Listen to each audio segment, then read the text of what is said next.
Activement engagée pour le plein épanouissement de la gente féminine depuis des années, l'ONG Women Environmental Programme Togo Web Togo a initié en 2022 un ambitieux projet intitulé Appui aux femmes agricultrices de la commune d'Agou 1 pour l'amélioration de leur situation socio-économique et alimentaire.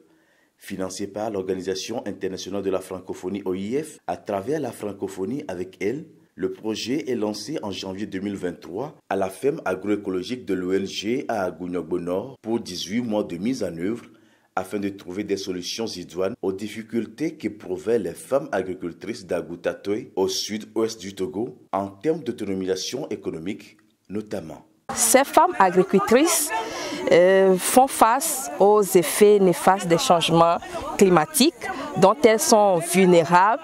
Et en plus de cette situation, elles vivent au quotidien les violences basées sur le genre qui accentuent et contribuent à la dégradation de leurs conditions de vie socio-économiques. Les activités à mener ont rapidement vu le jour après le lancement officiel du projet. 2 sites agroforestiers d'une superficie de 1 hectare pour la production de moringa en vue de la transformation plus tard des graines en huile et de ses feuilles en poudre sont mises en place. Cette production, dans la foulée, est associée aux cultures maraîchères et saisonnières. Pour résoudre le problème d'irrégularité des pluies, les femmes, avec l'appui de Web Togo, ont installé des systèmes d'irrigation par aspersion, un bac de stockage et un panneau solaire alimentant le système de pompage d'eau pour l'arrosage des cultures. Aussi, il y a eu 3 sessions de formation en agroécologie et itinéraire de production technique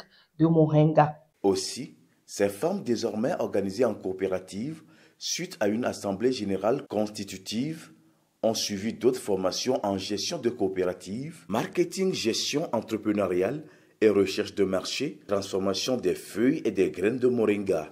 L'autre fait qui retient l'attention est l'organisation des journées de réflexion à l'endroit des époux des bénéficiaires. Nous avons entre nous discuté de ce que c'est que les violences basées sur le genre, les violences faites aux femmes, aux hommes, aux personnes porteuses de handicap et autres. Au-delà de ça, nous avons identifié les causes de ces violences-là. Ensemble aussi avec les participants et les participantes, identifier les conséquences. Enfin, nous avons parlé avec les hommes du sexisme, de leur contribution au développement des activités de leurs conjointes. Sincèrement, la formation a été vraiment géniale. Cette formation-là va beaucoup apporter de belles choses dans le village. Il faut que l'amour soit une base solide pour le foyer. L'alphabétisation fonctionnelle est l'autre activité phare qui a amené 22 femmes à une ouverture d'esprit en renforçant leur liberté individuelle et in fine leur activité économique.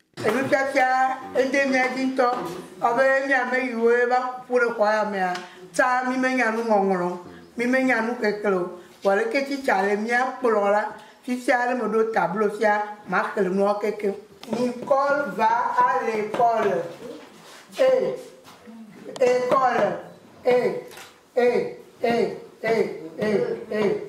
Le repas, la table, un dé, un vélo. En réalité, c'est une alphabétisation fonctionnelle que nous avons intégrée dans le projet pour permettre aux femmes de concilier maintenant tout ce qu'elles apprennent, de concilier ça avec leur quotidien.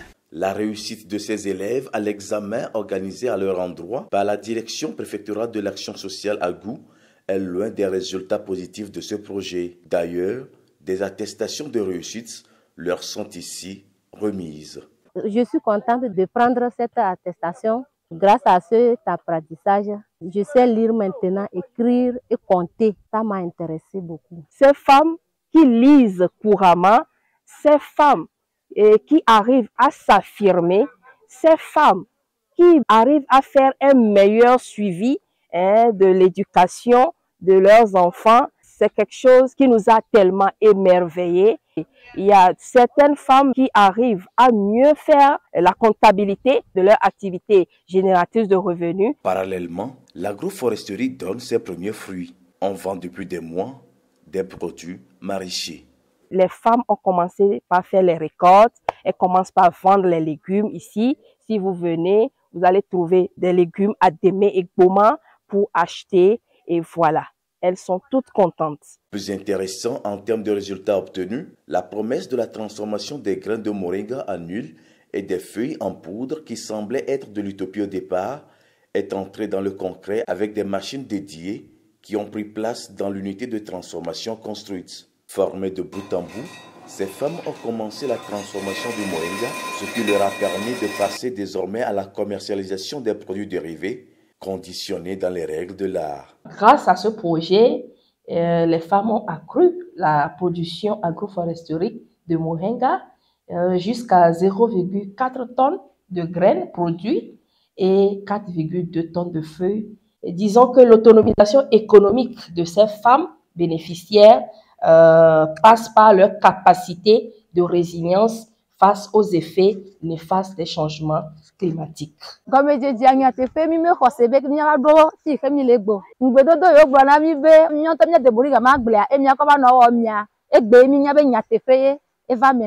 Pour une transformation selon les normes standards, elles ont également été outillées sur les 5M. Dans les 5M, là, on parle de la matière première, on parle du milieu, on parle de la main-d'œuvre, on parle aussi de la propriété, de tout ce qui concerne la transformation et puis l'hygiène dans le milieu de travail. Donc c'est très important que les femmes, quand elles viennent dans le milieu de travail, qu'elles soient très propres avant de commencer le travail pour éviter des impacts. Parce que s'il y a des impuretés dans le produit, c'est le nom de Kakiliva qui s'en va très loin. Donc il va avoir une mauvaise réputation. Donc c'est pour cette raison qu'on a insisté sur l'hygiène et les bonnes pratiques aujourd'hui. C'est donc dans ces conditions que la poudre et l'huile de moringa sont ici produites, certifiées en termes de qualité par l'Institut togolais de recherche agronomique, ITRA. Ces produits ont des vertus nutritionnelles intéressantes. Notre huile de moringa est très riche. C'est bon pour les femmes enceintes. C'est bon pour la consommation, puisque ça élimine le cholestérol dans l'organisme. On l'utilise aussi pour traiter les cheveux.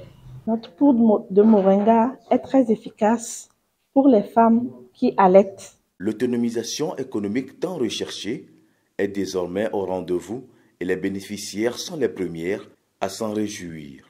Nous sommes très contentes d'arriver ici parce que cette activité nous permet de s'occuper de notre famille, de nourrir nos enfants.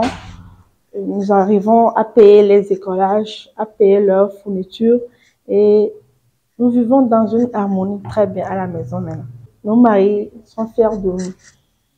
Ce sentiment de satisfaction est aussi partagé par Web Togo qui assurera la capitalisation des acquis du projet. Les femmes, lors de la capitalisation, ont décidé d'étendre l'initiative à au moins 150 autres femmes de la localité d'Agou et bien d'autres localités environnantes dans la production des graines de moringa. En dehors de l'extension, Web Togo continuera le suivi de près, toujours aux côtés de ces femmes, afin de leur donner des accompagnements techniques qu'il faut. La voie d'accès au site en saison pluvieuse et l'accès à l'énergie sont les grandes difficultés qu'a connues le projet. Web Togo appuie ces femmes à la recherche des alternatives de solutions s'il faut déplacer le site de transformation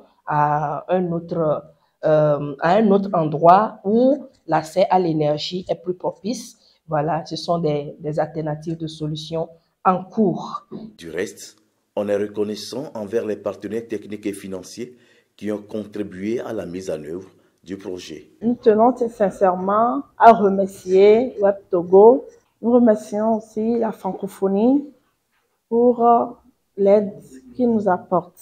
Toute notre reconnaissance aussi aux partenaires techniques, les autorités administratives et locales de la préfecture d'Agou, la chefferie traditionnelle de Nyogbo Nord et les femmes bénéficiaires de Tatoué elles-mêmes qui ont manifesté et prouvé leur engagement et détermination à la réussite de ce projet. Enfin, Web Togo lance par ailleurs un appel à d'autres partenaires techniques et financiers qui aimerait bien l'accompagner pour la résilience des femmes agricultrices d'autres communautés environnantes face aux conséquences néfastes des changements climatiques dans les milieux.